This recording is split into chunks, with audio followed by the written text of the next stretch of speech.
मुझे बेगा Jetpur women association जाकड़ा बिया सितारा मौजूद इन नौजवान बासलाहियत लीडर इन ने नो डाउट के आसिफ मजीद के साथ करे इन्हीं के पान आउट था तो एकड़ी एड़ी एड़ो कॉम्बिनेशन पाके नज़र अचे तो कि पा बधे लगे ने इंतहाई खुशी की गाल है कि हमारे साथ इस वक्त अहमद मुनाफ लोधिका वाला मौजूद हैं जो वाइस प्रेसिडेंट और फोर्थ टाइम चौथी मरतबा वाइस प्रेसिडेंट मुंतखब हुए हैं। और शायद ये हम सब के लिए खुशी की बात है कि नौजवानों की इस बेड़े में जेतपुर में एसोसिएशन में ये बड़ा अहम तरीन रोल प्ले कर रहे हैं वाइस प्रेसिडेंट की हैसियत से। अहमद साहब, सबसे पहले तो बहुत बहुत शुक्रिया अहमद भाई आपका कि आप आज हमारे साथ मौजूद हैं बात करने के लिए। और ये सबसे पहले बहुत बहुत मुबारकबाद आपको चौथी मरतबा वाइस प्रेसिडेंट। पहले ये बताइए कि आसिफ भाई की शख्सियत में ऐसा क्या करिश्मा है कि आप आए हैं तो जमात की होके रह गए?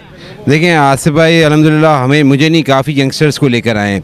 जब से आसिफ भाई आए हैं उन्होंने यही विज़न लेके आए थे कि अब यंगस्टर्स को लेके आना है। और इस वक्त आप देखेंगे इस दफ़ा भी हमारे 2 नए मैनेजिंग कमेटी में आए, वो भी आप समझें कि अंडर 40 ही हैं। तो हर दफ़ा कोशिश ये होती है कि यंगस्टर्स को लेकर आएँ और जो जिस चीज़ में स्पेशलाइज है उसको हम उसका चेयरमैन बनाएँ।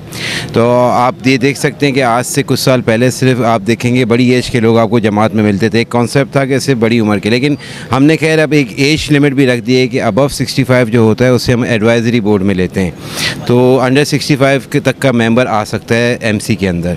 तो ये एक अच्छा विजन था। और आप ये भी देख सकते हैं अगर पाकिस्तान की आप पॉपुलेशन देखेंगे तो मोर देन 65% वो अंडर 35 है।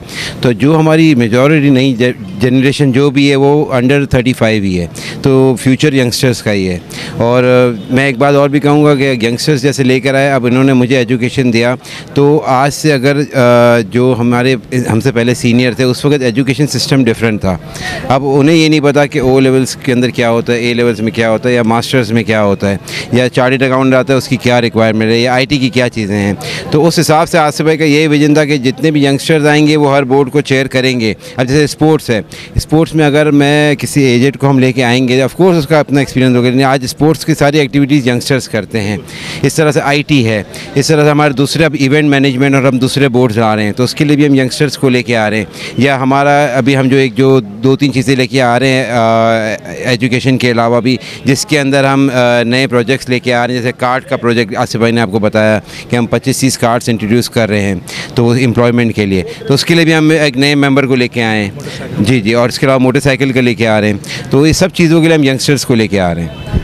नौजवानों का तो सिलसिला है इस, और बुज़ुर्गों की आपको शफ़क़त हासिल है। मैंने आज देखा आज के इस प्रोग्राम में एक बड़ी तादाद बुज़ुर्गों की मौजूद थी जिनकी बेपनाह सरपरस्ती आपको हासिल है।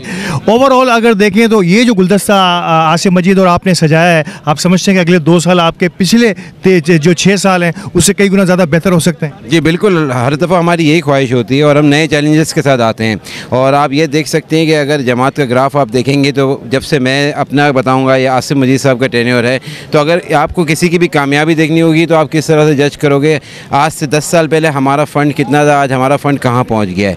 आप अगर इन्फ्लेशन दूसरी चीज़ों को भी डाल लेंगे, आप डबल गिन लेंगे, लेकिन हमारा अल्हम्दुलिल्लाह 500 to 600% हमारा इस वक्त फ़ंड बढ़ चुका है। और एवरी ईयर हमारा वाइट फ़ंड और ज़कात दोनों में हमारा इंक्रीज़ ही हो रहा है। तो काफ़ी ऐसे डिसीजन है, प्लस डोनर्स का इतना कॉन्फिडेंस है कि वो हमें इतनी फंडिंग देते हैं। आज हम कोई भी अल्हम्दुलिल्लाह कोई भी चीज़ लेकर आते हैं तो डोनर्स हमें मना नहीं करते।